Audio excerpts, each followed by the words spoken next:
When the will was read, it was clear I was nothing more than a shadow in my family's eyes. My brother, Aaron, was the golden child, the one who was handed everything without a second thought. The mansion, the business, and all the wealth went to him. I wasn't even a footnote. Angry, betrayed, and fed up, I walked away from my family, from the business, from everything. I cut ties, believing that I'd finally broken free.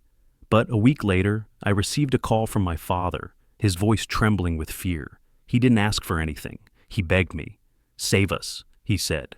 My father, the man who had never shown me an ounce of trust or love, was now desperate. What had changed? And why did I feel like I was walking into a trap? The day of the reading of the will was one I'd known was coming for years. There were no surprises, not really. My brother Aaron had always been the favorite. Growing up, I could never quite place why I wasn't the one to carry on the family name. I was the one who worked hard, sacrificed, and kept the business afloat when my father couldn't be bothered. But Aaron, he could charm anyone. He was the golden boy, the perfect son.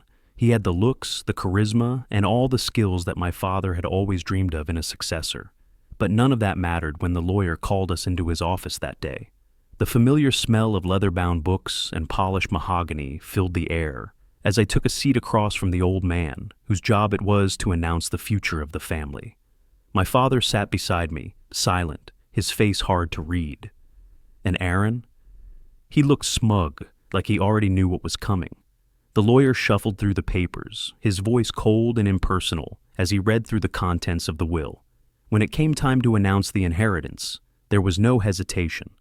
To my son Aaron, I leave the entire estate, the mansion, the family business, the stocks, and all assets accrued over the years, he said. It was as though time stood still. I didn't hear the rest of the words. My mind had gone numb. I'd been preparing for this moment for years, but it didn't hurt any less when it finally came. Everything was going to Aaron, not a penny for me. Not a word of thanks for all the years I had spent building the company while he played golf and wined and dined his way through life. "Is there anything for me?" I asked, my voice cutting through the lawyer's words like a knife. The lawyer looked at my father, who finally spoke, his tone apologetic but cold. "I've left you a small trust fund. It should be enough for you to get by if that's what you're asking." A small trust fund. That was it. That was all I had to show for the years of loyalty, the years of sweat and blood I had poured into the business. Anger bubbled up inside me. It was a long time coming, but this was the final straw. My father had always treated me like a lesser son, and now he was treating me like a failure.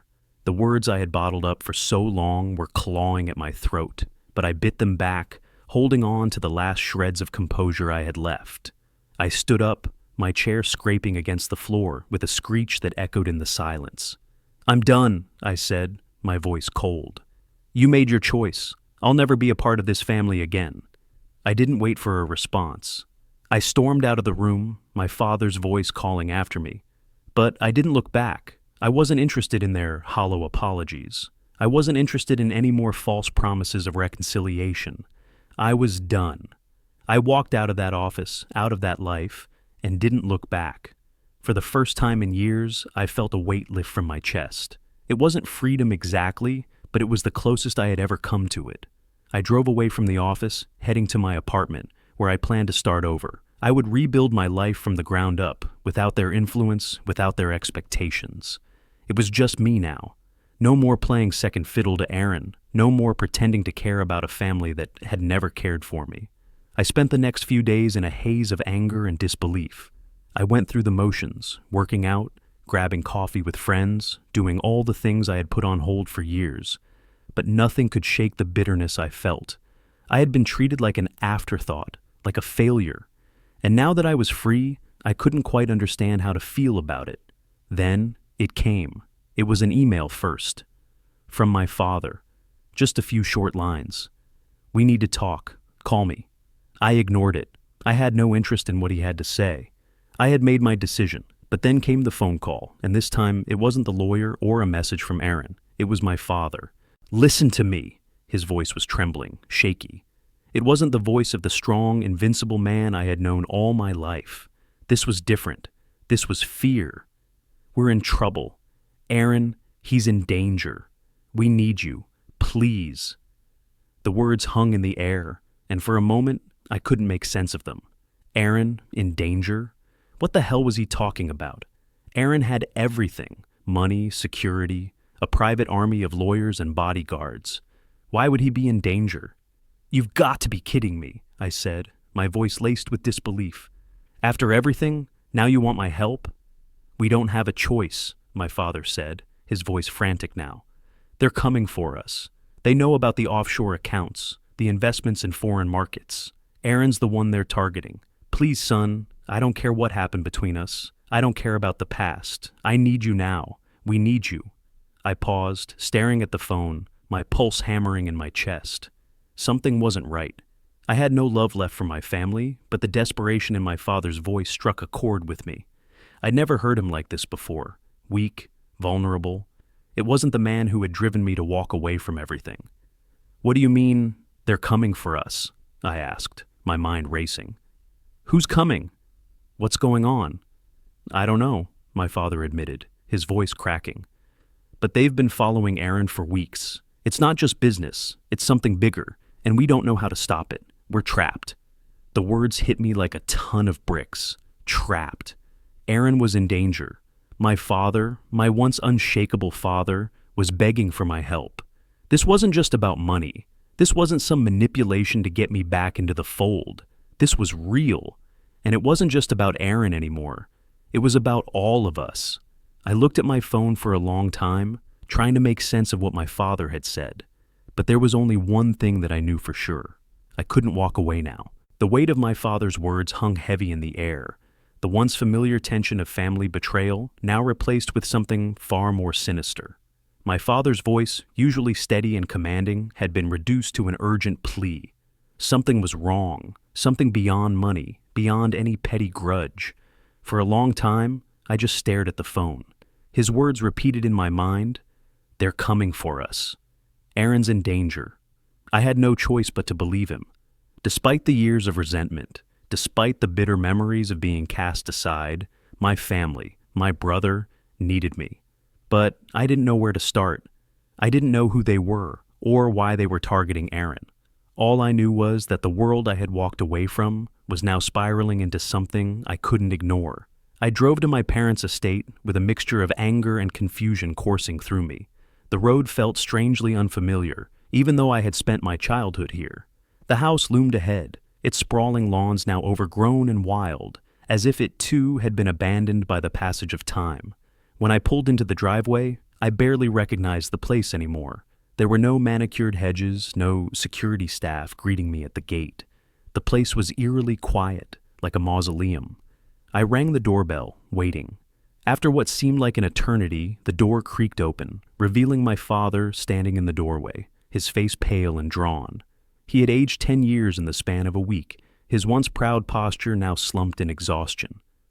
"Come in," he said quietly, stepping aside. "I'm glad you're here." I stepped into the grand foyer, but the house didn't feel grand anymore. The air was thick with tension, the kind of silence that presses down on you, making you aware of every footstep, every breath. My father led me to the living room, where I found my mother, sitting in a chair, her hands clasped tightly in her lap. Her eyes were red, as if she had been crying for days. "You came back," she said softly, as though surprised I hadn't turned away at the first chance. Her voice trembled, and for the first time in years, I saw a flicker of vulnerability in her eyes. "I didn't think you would." I didn't have the words to respond. I had nothing to say to her, not yet. "What's going on?" I asked, my voice cutting through the tension. "Who's after you? Why is Aaron in danger?" My father lowered his gaze, a deep sigh escaping his lips. He didn't want to answer, but he had no choice. "Aaron has gotten involved in something dangerous," he began, his voice quiet. "It's not just business, son. It's something much bigger, something he thought he could control." I crossed my arms, waiting for him to continue. My mind raced. What could Aaron have gotten himself into that was so dangerous? He had always been the golden boy, the one who could do no wrong in my parents' eyes. But now, this was more than I could have imagined. "Explain it to me," I demanded, my patience wearing thin. "Who's behind this? Who's coming after him?" My father hesitated, glancing at my mother for a brief moment before continuing. It's a criminal syndicate, he said, his voice barely above a whisper. They've been operating in the shadows for years, laundering money through offshore accounts, and Aaron got tangled up in it. My stomach turned. Criminal syndicate? Money laundering? Aaron, my brother, the one I had always thought of as the perfect son, was mixed up in something like that. The world I had walked away from felt like a nightmare, and it was only getting worse. They found out about the accounts, my father continued, his voice strained. Aaron thought he could play them, use his connections to cover it up, but they're on to him. They've been sending threats and now they've come for the business. I stood frozen, trying to process what I was hearing.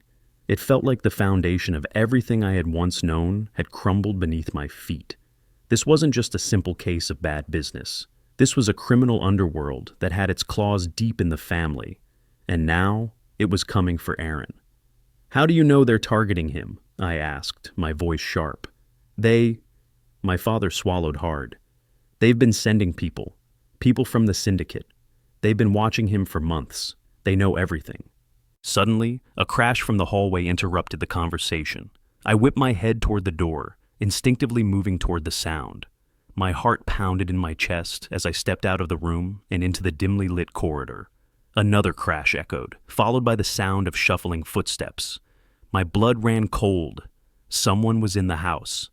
"Stay here," I hissed, motioning for my mother to stay put. I moved down the hall quickly, my mind racing. This wasn't just a break-in. This was something planned. They were here for Aaron. I reached the staircase, looking up into the darkened upper hallway. The noise continued. More muffled voices, the sound of a door being kicked open. Without thinking, I bolted up the stairs, my pulse racing. At the top, I found the door to Aaron's room ajar, and the faint sound of voices inside. I peered through the crack. There were two men, both wearing black masks, both holding what looked like guns. One was rifling through drawers, while the other kept watch at the door. I had no time to think. Adrenaline surged through me as I kicked open the door, charging at the two intruders. The first man didn't even have time to react as I tackled him to the floor, my fist connecting with his jaw with a sickening crack. The second man reached for his weapon, but I was quicker. I grabbed the nearest object, an antique vase, and smashed it over his head, sending him crumpling to the floor in a heap. The sound of the struggle must have alerted my father and mother, because moments later, they were rushing up the stairs, their faces pale with shock. I stood over the two unconscious men, panting heavily, my body still tense with the rush of adrenaline. "What the hell is going on?" my father gasped, his voice full of disbelief. "Who are these people?" "They were after Aaron," I said, my voice low. "We need to find him, now." I turned and ran down the hallway, my eyes scanning every corner, every darkened room. My brother was nowhere to be found. The panic that had been slowly building in my chest was now a full-blown suffocating wave. "He's not here," I said, turning to face my parents. "Where is he?" My mother looked at my father, her eyes filled with fear. "He's gone," she whispered. "We thought he was at the office, but he never came back." I ran a hand through my hair, my mind racing. Gone? Where could he be? And who else was out there coming for him? "This is only the beginning," my father said, his voice broken. "Aaron has made a deal with the devil, and now they want everything. He didn't just steal from them. He's put our lives in danger." I stood frozen, the gravity of the situation crashing over me. There was no running away from this. I had walked away from my family, from the business, from all of it, but now it wasn't about money. It was about saving Aaron, and saving what was left of my family. I glanced at my father. "Where do we go from here?" "We find Aaron, and we fight," he said, his voice steady despite the fear in his eyes. "But we'll need your help. We need to go after them before they come for us again." And just like that, I realized I wasn't done with them, after all. The choice I had made to leave was no longer mine to make. What had started as a betrayal was now something far darker, something I couldn't walk away from. We were all in this together, whether I liked it or not.